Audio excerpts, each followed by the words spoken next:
Bom dia, meus amigos, bom dia, família. Hoje é dia 9 de janeiro de 2020, hoje é quinta-feira, e nós vamos dar continuidade com o nosso ano bíblico, lendo hoje Gênesis 28, 29 e 30. Mas hoje tá louco de especial essa parte da Bíblia, né?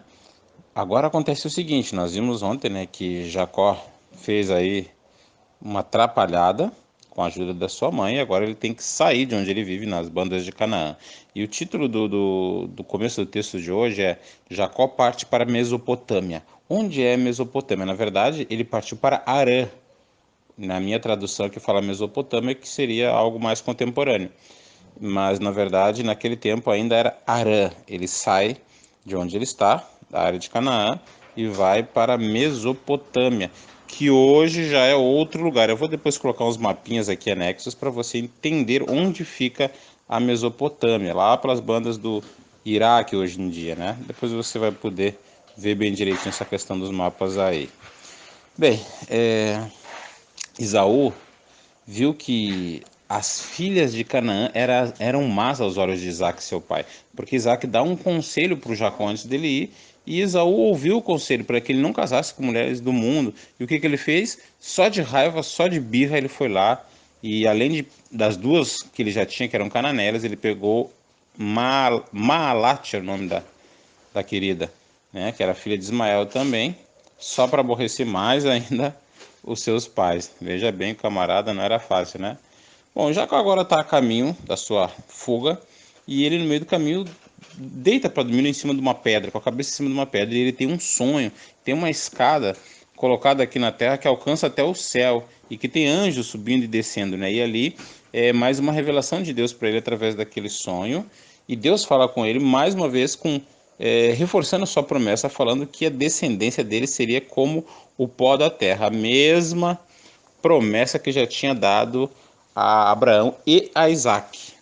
Então ele levantou de manhã, pegou aquela pedra e fez dela um altar para Deus. E ali ele fez mais uma vez um voto com Deus, uma aliança com Deus.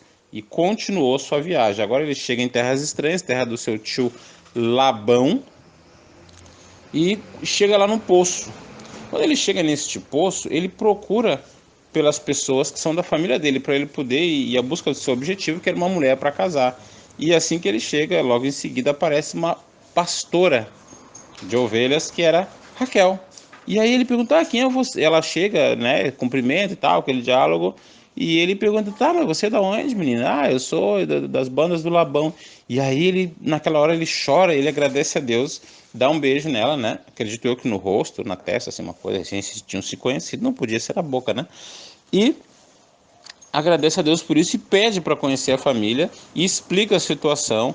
Logo, Labão, que era alguém muito ganancioso, encontra também com ele e diz no 29:14, diz: verdadeiramente és tu o meu osso e a minha carne. E ficou com ele um mês inteiro. Primeiro ele ficou um mês com ele, daí se explica e pede a mão de Raquel, né? Por quê? E ali depois vai explicar que Raquel tinha uma irmã mais velha chamada Lia, só que ela tinha os olhos tenros, na minha tradução. Na verdade ela era meio zaroia, não sei se era meio vesga ou meio estupiada, como é que era o olho da mulher, mas não era assim tão bom, não era uma mulher bonita aos olhos, né? Mas Raquel era linda. E aí o Labão perguntou, quanto é que tu pode me pagar por ela e tal? E ele perguntou, quanto é que você me cobra, não sei o quê. Aí chegaram num acordo, e o próprio Jacó disse, olha, gostei tanto dela, eu vou trabalhar 7 anos para ti e depois tu me dá tua filha.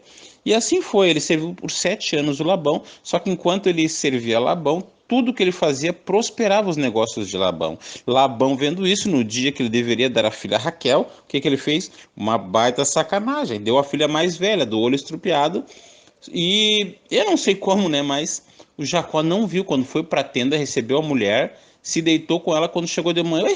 Olhou para aquela cara e deve ter se assustado, né? Que não era aquele rostinho bonitinho de Raquel. Viu que era Lia e foi perguntar pro pai, né? Pro Labão: olha, eu te comprei a Raquel, tu me deu a Lia.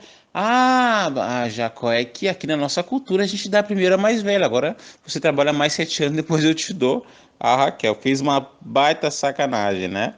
Bem, durante o tempo, então, Lia, ele teve que ficar com a Lia, não teve jeito, ela começou a parir. Teve um filho atrás do outro, teve 4 filhos numa tacada: o Rúben, Simeão, Levi e Judá, os 4 primeiros, né? Passado um tempo, Raquel, ele recebe Raquel depois dos 7 anos, só que Raquel não pode ter filho e fica muito aborrecida com isso.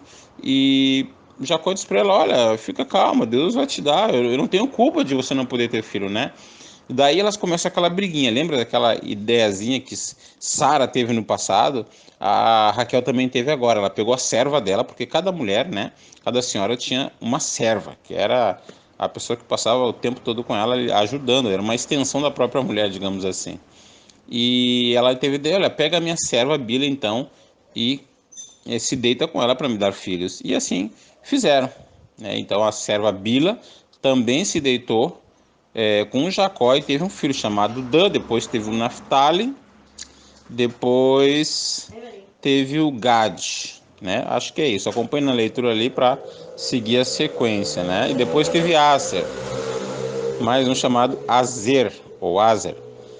E o tempo foi passando até chegou um dia que o filho mais velho, elas estavam naquela competição de quem deita, quem não deita com o camarada, que o filho mais velho de Lia, o Ruben, foi na mata e encontrou mandrágora. Mandrágora era uma fruta, era uma fruta não, era um legume, um tubérculo, sei lá que é aquilo, né? Que ele era assim, né? Estimulante. Era estimulante, afrodisíaco, diga-se de passagem, e ela conversou com a Raquel: olha, eu quero comprar uma noite com ele. Ela compra uma noite, né? Faz uma troca aí com Raquel.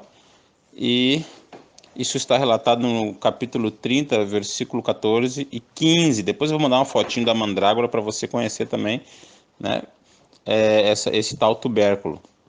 E assim acontece: ele se deita com Lia e também vai dar à luz mais um filho, né? Mais alguns filhos. Depois, na sequência, vai ter o filho chamado Jacó, vai ter o filho chamado Isacar e o Zebulon. Não é um filho chamado Jacó, desculpe. No versículo 17 diz: e ouviu Lia, concedeu e deu à luz a um quinto filho a Jacó. E esse é o Isacar. Depois vai dar outro, o Zebulon. No total ela vai ter 6 filhos e uma filha, mulher chamada Diná, depois disso tudo. E Raquel chorou tanto a Deus que Deus também dá a oportunidade dela de ter filho. Abre a madre dela, digamos assim, e ela tem um filho chamado quem? José. Sim, José é o filho da mulher amada de Jacó. Veja que legal. E depois ela deu luz a José, ele pede para o Labão, né? O Jacó pede a Labão: deixa eu ir embora com a minha família. Ele já estava. Labão estava bem, porque tudo que Jacó fazia se ia bem, né? E também Jacó já tinha muitos bichos e um bom dinheiro, queria viver a vida dele, mas Labão não queria, porque tudo ia bem por causa que Jacó estava ali com ele. E aí ele fez um acordo com Labão depois disso: olha, Labão, vamos fazer o seguinte, então vamos se separar melhor, vamos separar melhor nossos rebanhos e assim e tal, mas eu vou continuar trabalhando para ti, mas todos que nascerem salpicados e malhados, e todos morenos entre os cordeiros, e no caso do malhado salpicado entre as cabras, isso vai ser o meu salário. Por quê? Porque isso quase não dava nenhum cordeiro salpicado e malhado. Ele ia ficar com a minoria. Só que ele fez lá algo, acredito, orientado por Deus, né? Porque não é algo comum. Descascou lá uma vara e deixou. E todo animal que nascia forte, ele colocava diante daquela vara e ele ficava com essas características. De forma que, passando o tempo, todos os bichos que nasciam melhor, mais fortes, nasciam com essas características e ficavam para o Jacó. E Jacó já estava mais rico do que o próprio Labão. Bem, esse é mais um pedaço da história. Espero que você tenha gostado. E acompanhe ali as imagens que eu vou colocar com algumas explicações. Tenha um bom dia.